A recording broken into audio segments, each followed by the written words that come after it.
Good morning guys, mga cooking naman. Good morning sa inyo. Ayan, magluluto tayo ng pusit, adobong pusit. Ito, meron na tayo naka-ready garlic, onion, tomato, at syempre ito yung ating pusit. Cooking oil, ito yung sauce, may salt, garlic powder, hindi mawawala sa atin, black pepper, at itong sugar. Ayan. At meron pa tayong isang kailangan yung vinegar, nandun pa sa loob. Ito yung gamit natin na vinegar. Ayan, lalagyan natin siya ng salt, black sauce, konti lang kasi may asin na. Tapos yung vinegar. Ayan, tapos set aside natin yung yung sabaw niya, yung sauce. Mas madali pag may ganito strainer. Ayan, papainit na tayo ng vegetable oil yung gamit natin. Ayan, mainit na ang ating mantika. Ayan, lagyan na natin, pakulahin lang natin ng konti. Isunod natin ang sibuyas. Ayan, kailangan guys lutong-luto yung sibuyas. Ayan, para lumabas yung niya talaga, yung katas niya. Din ilalagay na natin itong kamatis. Kailangan din siya lutong-luto, mag-melt na talaga siya.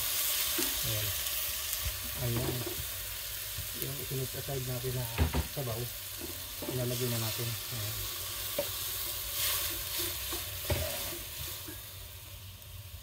lagyan natin ng paminta, pero tansyahan lang yung paminta. Ayan, nakukuluan natin siya ng 3 minutes. Naglalagay din ako ng kaunting asukal para may kaunti siyang tamis. Depende sa inyo. Ayan, bibilangan natin siya ng 3 minutes. Ayan, okay na. Ilalagay na natin yung pusit. Haluin lang natin, tapos pag kumulo 3 minutes din, kasi hindi pwede siyang pag na-overcook siya, overcook, kukunat lang yan. Ayan,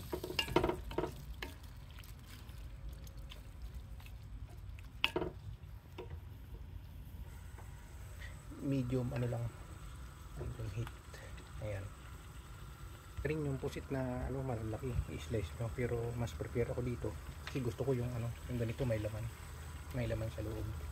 Mag-start kayo magbilang ng 3 minutes pag kumukulo na siya. Ayan, dito ang relos. Ayan, mahilig tayo sa maanghang, meron tayong sili. Ayan, depende sa inyo kung gaano ka anghang ang gusto nyo. Ayan, pero ito yung Scottish bonnet ang kunin natin. Pre, hindi mawala itong pang garnish natin, spring onion.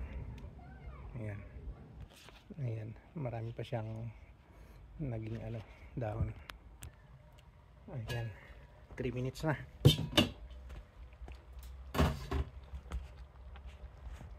Pag nasobrahan yan, makunat. Ayan, tinanggal ulit natin, tapos paigahin natin yung sabaw.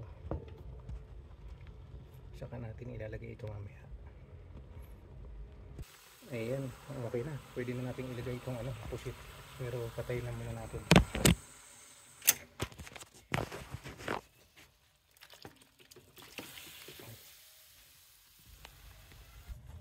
Tapos lagyan na natin siya ng garnish ng spring onion. Ini depende sa inyo. Pwede rin parsley. Tapos ito sili. Ayan,